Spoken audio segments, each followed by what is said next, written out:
¿Qué es lo que no será importante? Por ejemplo, hablar de la homosexualidad de un paciente, de un peritado. O hablar, por ejemplo, de, no sé, ¿será relevante que seamos homosexuales? No, no es relevante. Todos pueden ser agresivos. De su religión, por ejemplo, ¿no? Es irrelevante. Cualquier tipo de religión pueden ser agredidos, etcétera, etcétera. Explicar eso.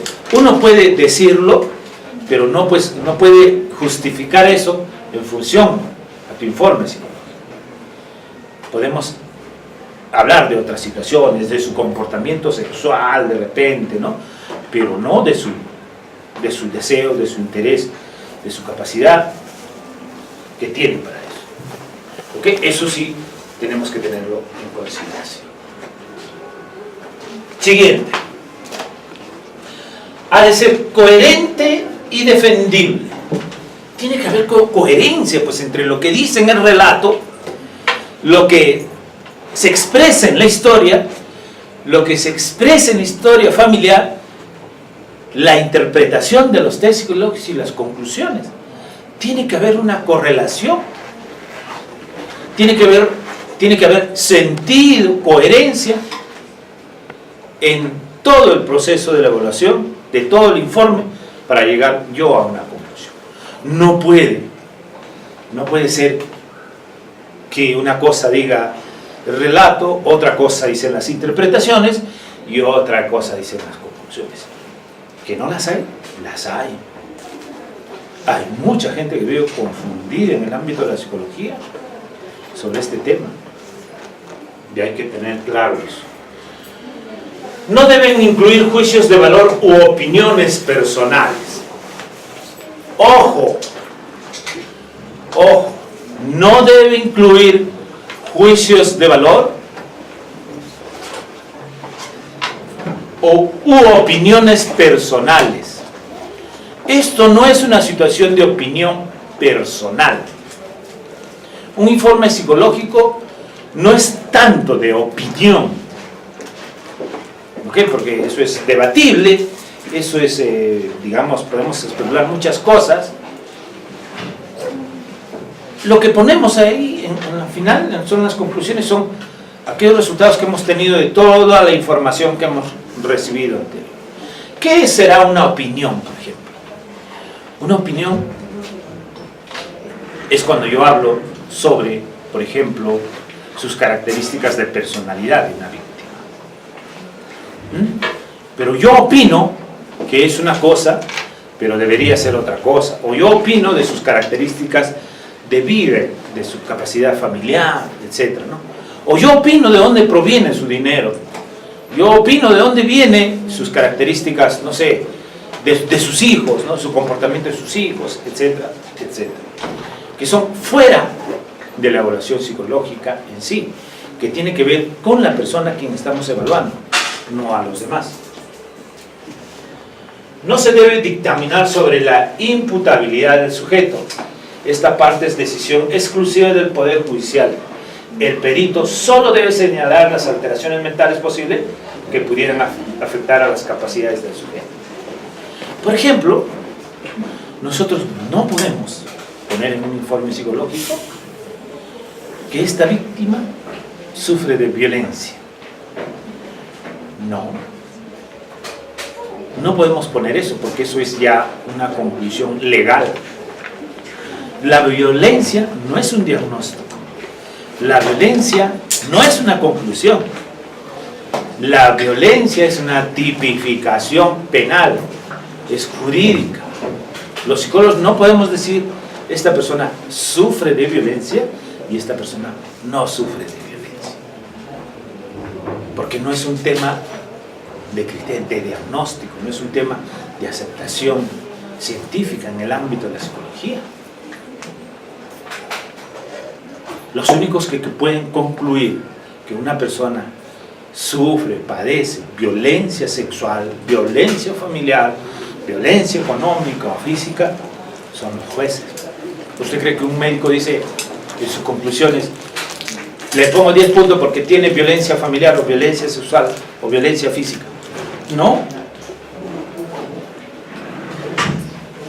Ni ningún otro profesional en su peritaje. Nosotros tampoco. Nosotros hablamos de sus características de personalidad. Nosotros hablamos sobre esta persona, qué tan dañada psicológicamente está. Pero no podemos decir en nuestras conclusiones que esta víctima sufre de violencia, ¿no? O ha padecido o padece violencia, o no, de cualquier tipo. Pero vamos a explicarlo eso en el momento que hacemos la práctica sobre cómo vamos a hacer lo que es en nuestros informes psicológicos, la afectación psicológica, el daño psíquico, y cómo vamos a sustentar con el análisis fáctico esto. Nunca determinar la culpabilidad o inocencia del sujeto. No es lo mismo la labor pericial que la judicial. Nosotros podemos decir en nuestro informe que una persona es culpable, que una persona es inocente, que nos parece que este es el violador, que este es inocente de la violación, etc. ¿Podemos decir eso? No, no podemos decir eso. Nosotros evaluamos características, funcionalidades de la persona a quien estamos evaluando, pero no determinamos quién es culpable y quién no es culpable. No determinamos quién es víctima, quién no es víctima. ¿Ok? Nosotros describimos las características. Recuerden eso, describimos su afectación, sus características de personalidad. No hacer del informe un pretexto para exhibir el conocimiento de la materia o para hacer alarde de la riqueza de tu vocabulario. Como hay muchos psicólogos en nuestro país, psicólogas también. No porque tú escribes bonito, se entiende. No porque tú escribes con muchos tecnicismos, se entiende. No. La información tiene que ser clara, precisa, que lo entienda la víctima y que lo entiendan todos los demás que puedan leer el informe psicológico. Debe ser comprensible. ¿Ok? Muy bien, preguntas sobre esto, sobre las consideraciones para una correcta elaboración del informe pericial. Estas son consideraciones generales sobre la elaboración de un informe pericial. De un informe que vamos a evaluar a víctimas, obviamente. Pues recuerden algo, y eso de repente me estoy olvidando. El CIE 10, el DSM 5 ahora, el CIE 11 ahora, son para uso en el ámbito clínico, para uso de repente en el ámbito terapéutico, pero no es para el uso en el ámbito forense, en la evaluación de violencia.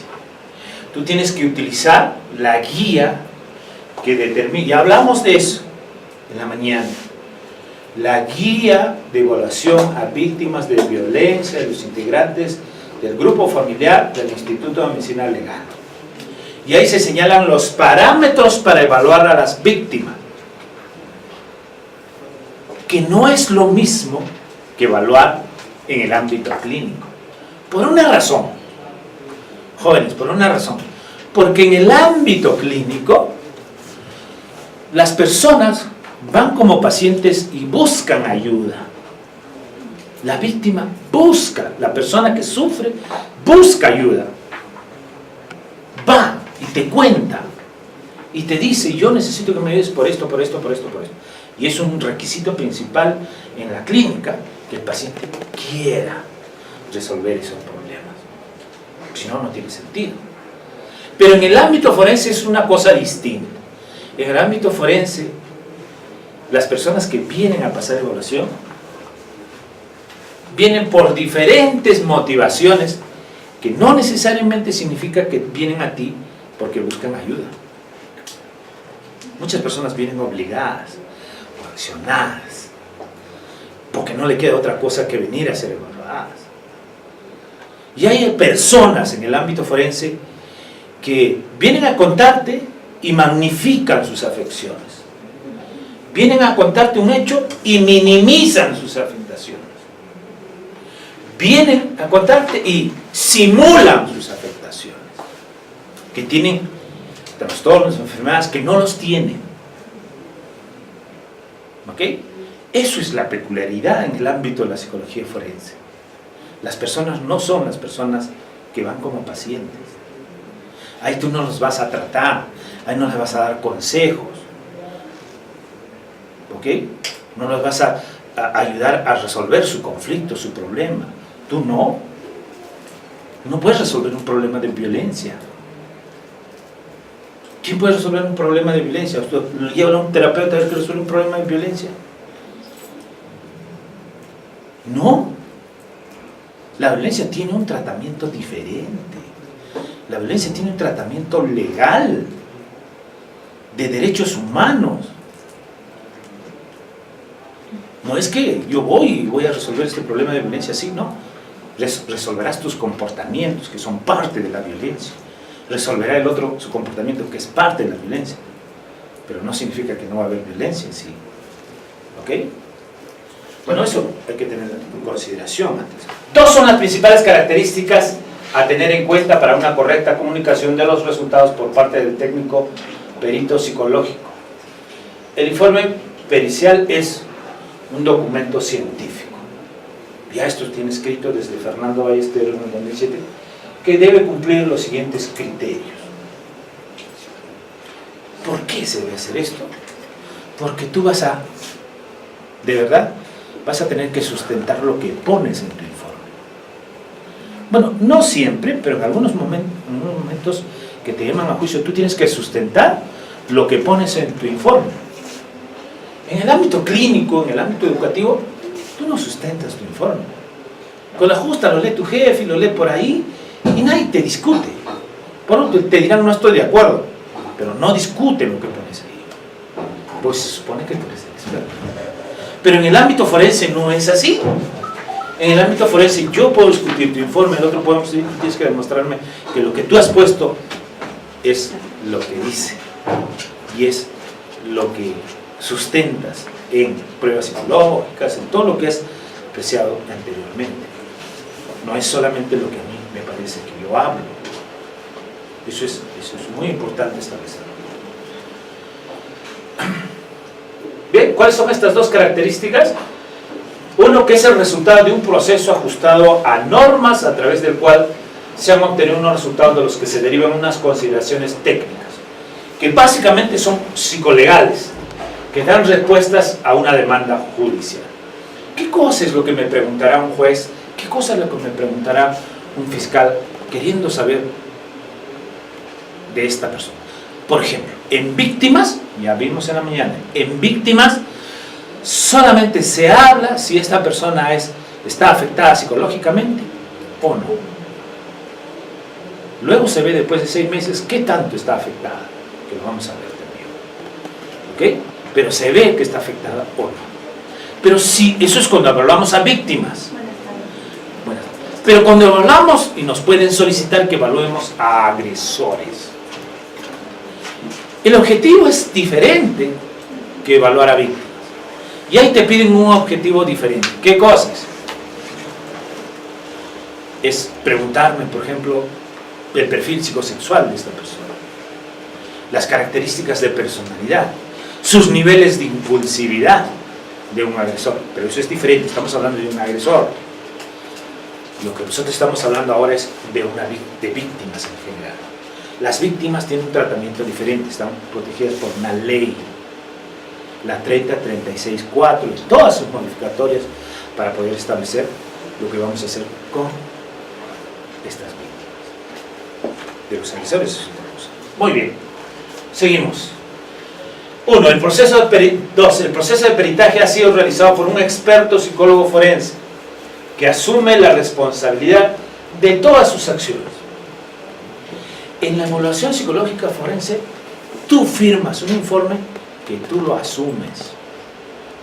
En los hospitales, a veces firma al costado un médico, ¿verdad? Que se supone que debe de revisarte si está bien o no, o te da el visto bueno, etc. En algunos sitios también los psicólogos firman entre uno o dos, ¿no? Pero ahora no, ahora lo firman individualmente. Y cada uno de ellos debe hacerse responsable de esto. Y te llaman de donde estés, en donde estés.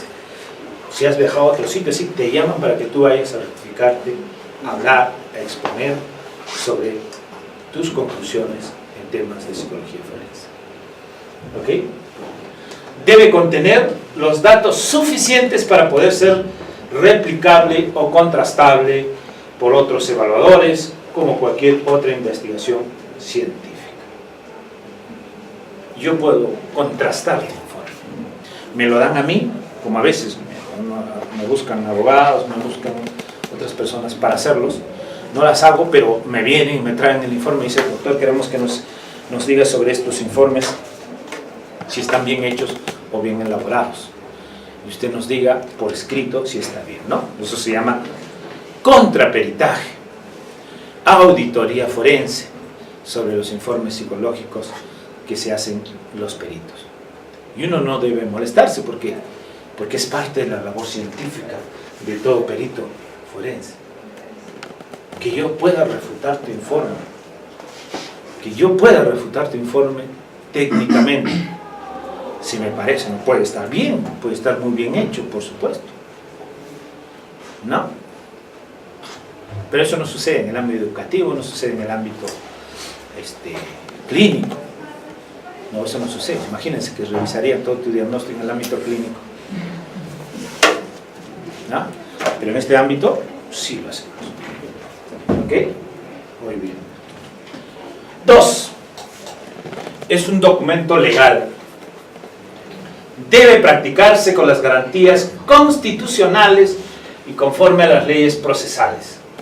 En España, según la ley del enjuiciamiento criminal, y aquí con nuestra ley de 3036-4 contra la violencia de la mujer y los integrantes del grupo familiar.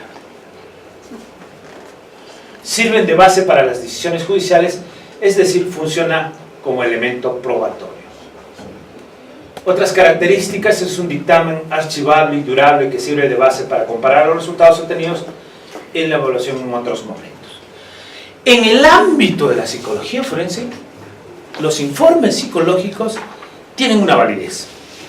No duran todo el tiempo ni toda la vida. Pueden servirnos como referencia después de varios años. Pero a nivel legal tiene una validez de no más de 6 meses. ¿Sí? Si no, nuevamente tenemos que volver a evaluar a la víctima, al agresor, a todo tipo, niños, adultos, etcétera, etcétera, que nos va a permitir tener esa información. ¿Ok? Culminación y cierre del proceso diagnóstico, en donde se comunican los resultados, orientaciones y valoraciones requeridas judicialmente. Sobre todo cuando son personas que tienen trastornos específicos del desarrollo o del neurodesarrollo, chicos que tienen discapacidad, por ejemplo, hay que hacer una recomendación. Es verdad, y hay algunos profesores que tengo que decían: Percy,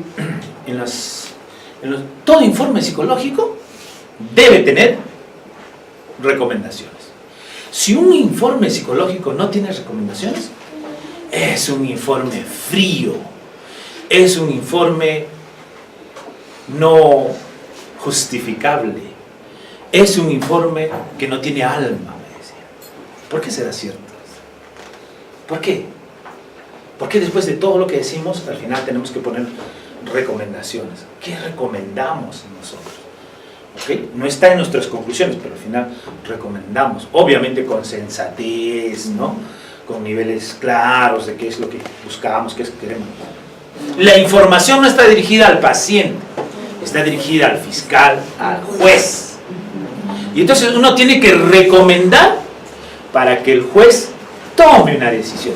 ¿Y qué es lo que uno debe recomendar para que un juez, un fiscal, tome una decisión? Si evaluamos a un chico con discapacidad intelectual, tenemos que recomendar que le den las medidas de protección que debe estar supervisado por un adulto en el desarrollo de sus actividades educativas, académicas, etcétera, etcétera. Si es una mujer violentada, ¿okay?, que ha recibido 2 o 3 cuchilladas en la espalda y que ha pasado evaluación psicológica, ¿qué cosa tenemos que recomendar para que sume el juez, no la víctima? ¿Okay? Recuerden, no la víctima, para que lo resuelva el juez, para que lo resuelva el fiscal, porque él va a leer tu informe y va a decir, el psicólogo me recomienda esto. ¿Y saben qué? La recomendación es mucho más fuerte que la conclusión. Eso es verdad. De verdad. O sea, sí sabes que está afectada, pero es... Y ahí, pero en la recomendación que aparece, que a veces parece que no es tan importante, uno puede recomendar algo y él lo pone a veces en su informe, en su expediente judicial. En vista que el psicólogo, el informe psicológico recomienda y lo hace suyo, ¿no? Recomienda que reciba tratamiento, recomienda que le den medidas de protección, no mucho más seguidas, recomiendan que pasen evaluación psicológica a todos los menores de edad, o sea, sus dependientes, sus hijos, etcétera, etcétera. Se solicita eso y el juez lo hace, lo toma como suyo. ¿De dónde cree que el juez asume posición? ¿Del aire? No. Recibe informe médico, psicológico, los hechos que suceden y todo eso le da convicción para tomar una decisión, incluso para meter preso a alguien. Y nosotros, como psicólogos, tenemos una fuerza muy importante en el ámbito de la psicología. Tan importante ahora que somos tan necesarios en todo nivel judicial. En todo nivel. Recuerden eso, nos hemos hecho tan necesarios, tan importantes en la toma de decisiones judiciales a nivel del comportamiento criminal, victimal, etc. Por eso es que es bueno estudiar este tipo de casos. Muy bien. Siguiente. ¿Cuál es la estructura del informe pericial psicológico? Bueno, no les voy a decir lo que tengan que hacer con sus informes. Cada quien hace lo que quiere, pero yo supongo que deben tener un parámetro. Deben tener un parámetro para esto. Perdón. Deben tener un parámetro.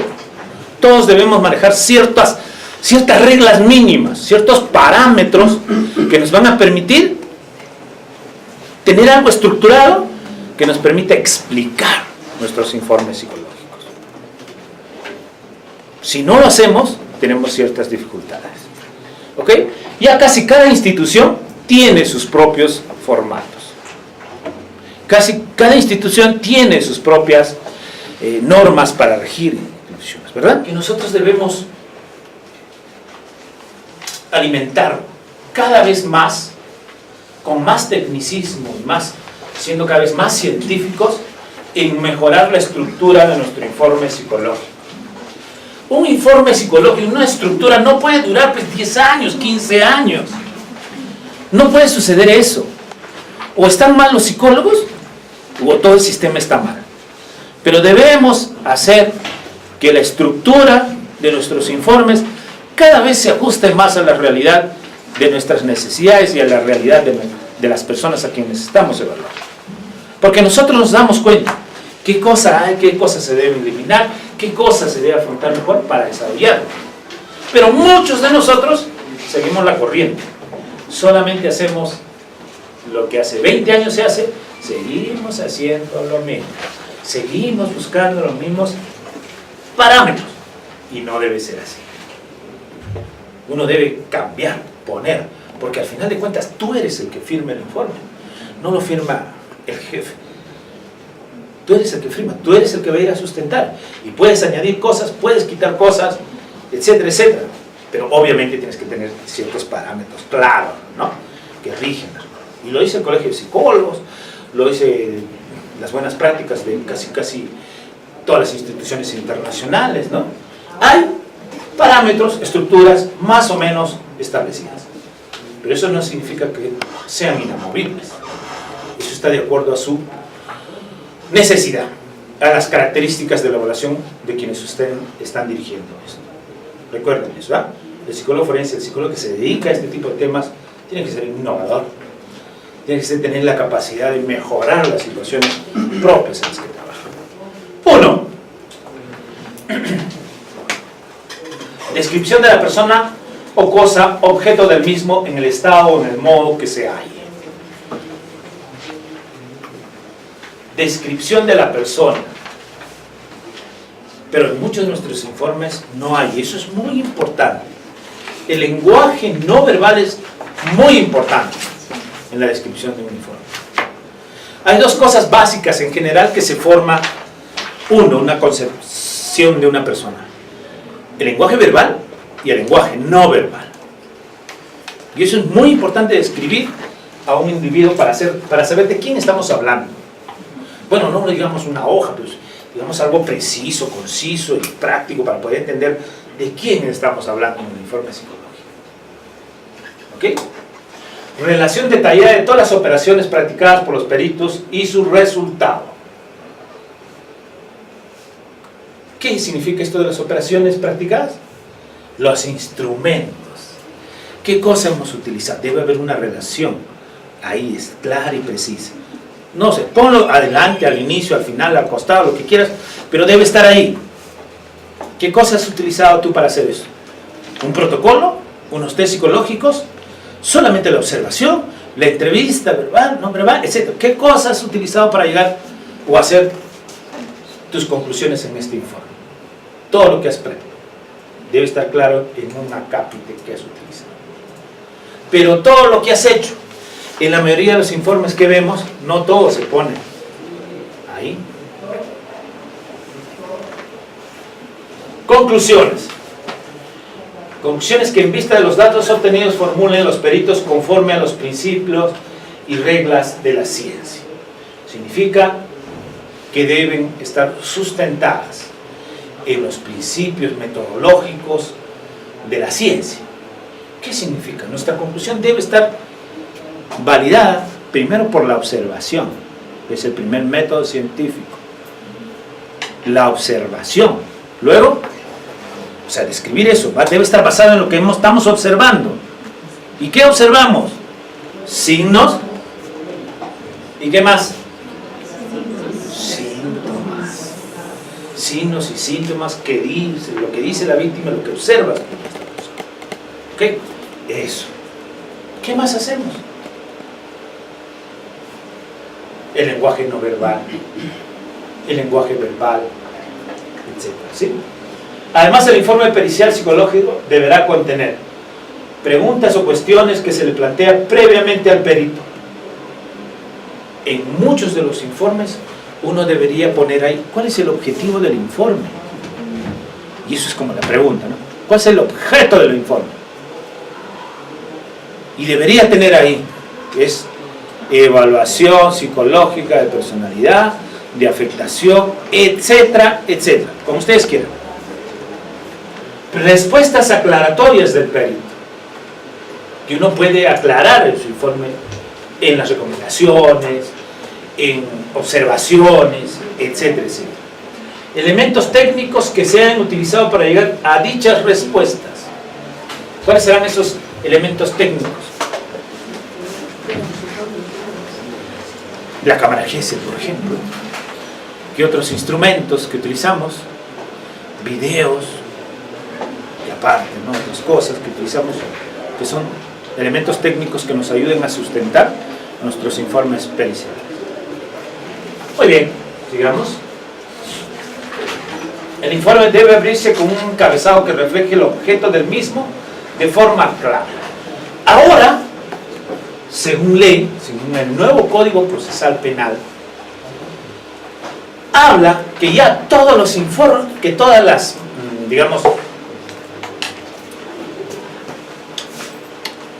que todas las afirmaciones que hace un perito, que todas las conclusiones que evoque un perito, que evoque una evaluación psicológica forense, deben llamarse informes psicológicos, deben llamarse informes. Pueden ser informes psicológicos, pueden ser informes médicos, pueden ser informe biológico, informe químico, pero todos deben tener una denominación de informe. Antes no era así. Antes le llamaban dictamen, le decían peritaje, otros le decían protocolo de pericia, otros le llamaban solamente informe, etc. Era una serie de situaciones que confundían mucho en el ámbito forense. Ahora no, ahora ya vamos a determinar todos que se llama informe. Informe psicológico, con el número que ustedes quieran, etcétera, etcétera. A eso nos referimos cuando hablamos de esto, ¿eh? Uno, obviamente, los datos identificativos del perito y del evaluado. Básico, ¿eh? Tiene que estar el nombre de ustedes y tiene que estar el nombre del evaluado o la evaluada. ¿Por qué es importante esto de poner los datos de la víctima o del agresor o de la persona que estamos evaluando? Pero a veces ni lo entendemos por qué ponemos eso. Solamente nos dejamos llevar y seguimos escribiendo sus datos sin habernos preguntado por qué ponemos esto. ¿Por qué ponemos los datos que identifican al perito y al evaluado? ¿Por qué debemos poner? Aparte de identificar que sea su nombre, ¿no? Los datos de filiación nos dan una idea de quién estamos hablando. Si es de un hombre, de una mujer. Por eso les digo, un informe, cuando alguien lo lea, debe ser claro, entendible, comprensible. Se debe imaginar a la persona. Tú cuando lees el informe te debes imaginar a la persona de a quién estás describiendo. Eso es un informe, eso es hacer un arte, eso es hacer ciencia. Pero a veces tú lees el informe y te imaginas un tipo de cuadrado, un tipo que no te lo imaginas. Para esto sí, para saber de quién estamos hablando y sobre todo en ámbitos legales para saber quién es esta persona. ¿Okay? Su nombre completo, su identificación, etc. Eso ya es propio, ¿okay? Y de la fecha. Y esto es muy, muy, muy significativo cuando evaluamos a niños. No sé si a ustedes, pero ojalá no les pase. En algún momento cuando uno evalúa a niños, uno cree que estos niños se llaman como te dicen. Y no se llaman así. De verdad, no se llaman así. Te dicen un nombre que siempre lo han llevado, pero al momento de ver su DNI no es su nombre. A veces se ponen el nombre de mamá, el nombre del papá, etcétera, etcétera. Por eso es bueno siempre cerciorarse sobre los datos identificativos del menor de edad.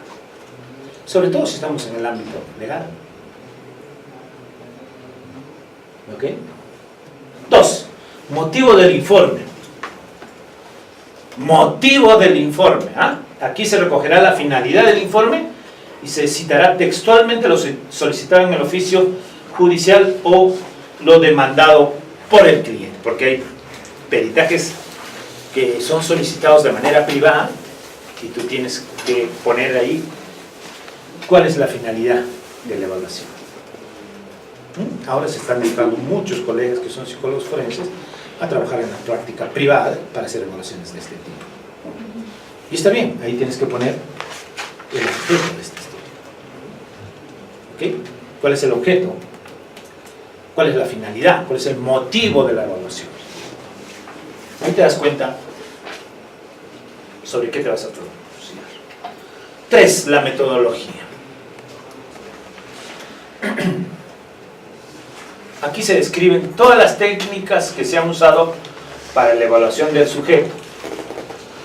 Entrevistas, qué tipo de entrevista, técnicas, qué tipo de técnicas, pruebas psicológicas, qué tipo de pruebas psicológicas, qué test psicológicos has usado, qué registros de observacionales, listas de chequeo, listas de cotejo, etcétera, etcétera, que puedes haber utilizado, protocolos, etcétera, etcétera, se pone en la metodología utilizada. Esto sí es obligatorio poner A. La metodología es obligatorio, porque sobre esto básicamente redunda las preguntas que te hacen en juzgado sobre la metodología utilizada en la evaluación psicológica forense. Y en esto redunda las preguntas del juez, del fiscal. ¿Qué instrumentos has utilizado tú para poder evaluar a este sujeto. Y deben estar claras qué tipo de instrumentos. Precisas, claras. Hay otros que lo hacen con todo y autores, ¿ah? Le ponen acá entrevista, tal, por el autor tal, y el año, sin una lista. Bueno, pero eso depende de cada uno, ¿ya? Y las puntuaciones obtenidas en cada una de las pruebas realizadas. O sea, no todas las puntuaciones, pero un resumen de las puntuaciones que deberían entrar en tus concursos. Por ejemplo, los resultados principales de un Milo, si lo utilizas, de un MASI, si lo utilizas, de un test de autoestima, de una lista de cotejo, los resultados, las conclusiones, ¿no? Las conclusiones finales, porcentajes, lo que te sale, pues no toda la interpretación del texto, no tendría sentido. Se aconseja realizar una breve descripción de las técnicas utilizadas, recogiendo reseñas científicas que avalen el uso de la misma. Se pueden recoger también los índices de fiabilidad y su validez y el significado de las escalas para su correcta interpretación. Ellos sugieren, pero es muy ampuloso llenar con eso todo nuestro informe psicológico para demostrar que son viables, son fiables esos test, ¿no? Bueno, nos va a llevar mucho espacio. Nosotros sabemos que es así y lo podemos sustentar verbalmente cuando nos lo preguntan, ¿ok? Pero si no, en los test psicológicos que usamos en el informe, te va a salir mucho. Muy bien. 4. Exposición de la información recabada. Este apartado contiene varios subapartados, pero acá se expone la información que se recaba a través ¿de qué? De la anamnesis, ¿no? No sé si utilizarán hasta ahora la anamnesis o de frente se van al informe, pero es necesario hacerlo, eso es metodología. Uno, que son los antecedentes familiares, donde está la familia de origen y adquirida, problemas psicopatológicos referentes a la familia y antecedentes penales de miembros familiares. También destacaremos la relación familiar actual. Esto es muy importante. Los antecedentes familiares son muy importantes y significativos, porque aquí es donde se desarrollan nuestros primeros traumas, porque aquí es donde se desarrollan nuestros primeros desajustes, desequilibrios, que van a repercutir en nuestra vida actual. La familia es el centro de nuestras desgracias, pero también es el centro de nuestras ¿qué? De lo que es gratificaciones, bienestar también. Sí, también, pero también es el centro de nuestros problemas. Ahí se generan casi muchas de nuestras fobias, de nuestros trastornos de ansiedad, de nuestros rasgos depresivos, etc. De verdad. Ok. Y obviamente también destacaremos la relación familiar que se está desarrollando actualmente, ¿no? En los antecedentes familiares, que es básico explicar esto. Acá lo puedes explicar como tú quieras, en la forma, puedes iniciar al inicio, puedes iniciar al final, etc. La cosa que estén todos los datos necesarios en los antecedentes familiares. Y la familia de origen, ¿no? Por lo general hay familias desorganizadas, disfuncionales, etcétera, que actualmente tienen otra connotación. Hay muchos niños que han vivido con 3 padres diferentes, ¿no? que ellos consideran padres, pero han sido diferentes. Igual, niñas, etcétera. Todo eso hay que establecer aquí. Los antecedentes personales empiezan desde el desarrollo infantil y tienen que ser psicobiográficos. ¿Cómo psicobiográfico? Empezar pues, desde pequeño, ¿no? Como una biografía, dónde nació, dónde vivió, qué accidentes tuvo de pequeño, cómo se desarrolló académicamente, etcétera, etcétera. Todos los antecedentes personales en su proceso de socialización, alteraciones que tuvo en su comportamiento, cómo fue su historia educativa, su historia penal, si tuvo penitenciaria, si ingresó a a los centros de rehabilitación de pequeñito, a los albergues, etcétera, o también la niña que estuvo en un albergue, etcétera, etcétera, y clasificaciones del grado, etcétera, que puedan servir para tener un conocimiento de qué es esta persona. Hábitos tóxicos, si los hubiese, lo ponemos, ¿no? Si no hay, no. Muchos de ellos consumen terocal, muchos de ellos consumen algún tipo de droga a los 17, 18 años, igual cuando son adultos, ¿no? Se dedican a fumar, a tomar café, ya los tóxicos, cosas así, ¿no? Bueno, eso depende. La historia clínica, relación de enfermedades médicas relevantes y trastornos psiquiátricos diagnosticados. También está dentro de nuestros informes, dentro de nuestra estructura de elaboración de informes psicológicos en todas nuestras instituciones. Luego viene la evaluación psicopatológica, que es la actitud del sujeto hacia la evaluación, impresión clínica, estado mental, sus características de personalidad, que son muy significativas en esta área, en la evaluación psicopatológica. Que se pueden encontrar ahí ciertos desequilibrios en el agresor y en la víctima. Luego viene la exposición de los resultados de las pruebas aplicadas.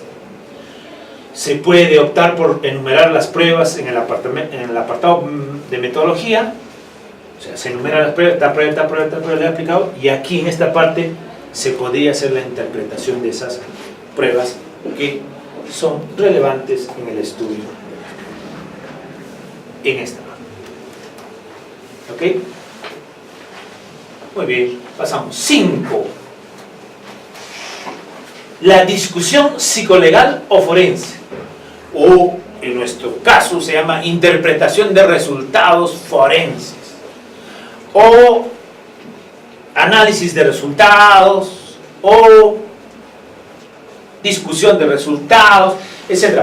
Depende mucho del lugar donde trabajes, etc. Le ponen los nombres necesarios, pero sí se refiere a la discusión psicolegal o discusión forense sobre los temas hallados en todo lo que has encontrado en los temas anteriores, ¿no? En la exposición de información, en la metodología, etc. Todo eso. Entras a la discusión psicolegal o forense, que debes explicar, que debe estar escrito en tu informe. Esta es la parte principal del informe, ya que es donde el perito justifica y razona sus consideraciones técnicas con arreglo a fundamentos científicos. En este apartado se discute la información obtenida, valorando los datos obtenidos en función de la demanda psicolegal. Acá se explica por qué yo pongo esto o lo otro. Acá es, lo que decía su compañera, el análisis fáctico. Aquí tengo que hacer la vinculación entre estos hechos que ella denuncia y los resultados de su afectación. ¿Hay o no hay? Acá tengo que hacer ese tipo de información, de interpretación de esta evaluación. ¿Ok? Se discuten las inconsistencias encontradas. El psicólogo ha de tener claro que solo posee la certeza relativa a los hechos y nunca la certeza absoluta. ¿Ok? No hay una certeza absoluta sobre lo que estamos logrando. No podemos afirmar al 100%. La certeza la doy yo porque tengo experiencia en la elaboración de informes psicológicos, en la elaboración de peritajes psicológicos, porque me siento competente para realizar este tipo de elaboración de estos informes, ¿ok? Y porque he seguido un protocolo que me permite metodológicamente arribar a estas conclusiones, ¿ok? Porque no me puedo arriesgar a hablar sobre porcentajes, no puedo. Voy a perder. Si yo comienzo a hablar de porcentajes, no voy a poder, porque me está entrando a llevar a exactitud, y entonces ahí voy a tener dificultades. Esto es un tema cualitativo, que está basada en la experiencia, que está basada en la capacidad, en la competencia. Y una de las formas de tener competencias es estudiando, yendo a capacitaciones, etc.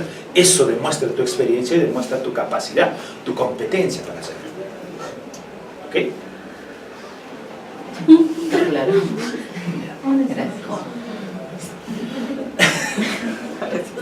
Se discuten las inconsistencias encontradas, el psicólogo ha de tener claro que solo posee la certeza relativa a los hechos y nunca la certeza absoluta. Se valorará aquí sobre si el peritado padece algún tipo de trastorno que afecte a sus capacidades o si en el momento de los hechos delictivos estaba en sus plenas facultades mentales. Tanto la víctima como el agresor. ¿Por qué tanto la víctima? Porque podría estar una víctima que tenga, digamos, no sé, una víctima adulta que tenga discapacidad intelectual, no está en todas sus facultades, o que tenga esquizofrenia, o que esté drogada, o que esté alcoholizada, que se está dando mucho ese tipo de situaciones en casos de violencia sexual, se está dando mucho ese tema de violaciones en estado de inconsciencia, en estado de drogadicción, en estado de alcoholismo, etcétera, ¿no? Eso es lo que tenemos que explicar en estas situaciones, nuestros informes. Dar una explicación por qué esta víctima recuerda, no recuerda, se siente somnolenta, se siente tan afectada, no tan afectada en este tema aquí. Y aquí podemos discutir, explicar ese tema. ¿Ok?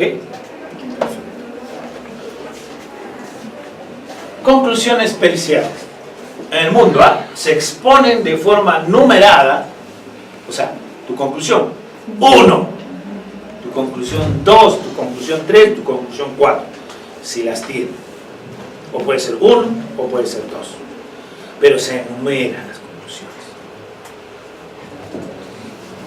Y comprensible, todas las conclusiones derivadas sin incluir datos nuevos serán conclusiones lo más breves y concisas posibles. Se aconseja dirigirse a la autoridad solicitante con el trato pertinente a la misma. Ejemplo, esto es un ejemplo general, no significa que lo vayan a hacer.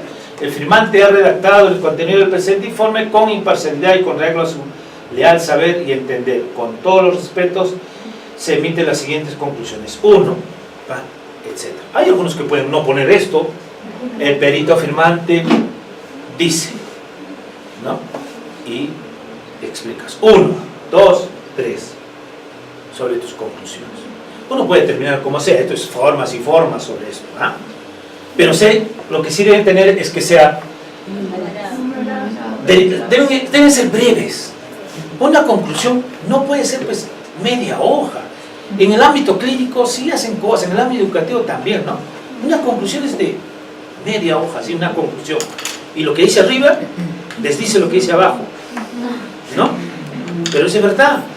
Hay conclusiones en el ámbito educativo, en el ámbito clínico, que son media hoja de pura conclusión. En el ámbito forense no deben ser de líneas, 2 líneas, una conclusión y otras 2 líneas, otra conclusión. Y eso es mucho, para ser certeros, precisos y claros en la evaluación. ¿Sí? Si no, estamos siendo muy expansivos. Todo eso lo debemos hacer en lo anterior. Aquí, en la discusión psicológica, debemos explicar todo lo que tú quieras en este espacio. Ojo, algunos ya les dije, le llaman interpretación, otros discusión, otros le llaman, etcétera, etcétera, dependiendo de la institución en que esté. Eso varía. 7. Fecha y firma. El perito psicólogo siempre ha de firmar el informe forense con nombre, apellido, número de colegiatura, fecha de elaboración o emisión del informe, lo cual determina la validez temporal y contextual. ¿Por qué la fecha? La fecha es muy importante. Claro, para saber cuándo fue evaluado, si es reciente, pasado, cuánto tiempo tiene duración, etc. Es recomendable aquí añadir una cláusula adicional de carácter transversal para salvaguardar al perito. Sería algo así. ¿Cómo? Esto lo ponen en otros países. Aquí no he visto, ni que lo ponen en el CEN, ni en el Ministerio Público, ni en el Poder Judicial. He visto que lo ponen peritos privados. Sí. ¿Qué dice? Nota, el presente informe es el resultado de una evaluación psicológica referida solo a las circunstancias concretas del contexto en que fue solicitado. Por tanto, no debe utilizarse en casos ni momentos diferentes a ese contexto.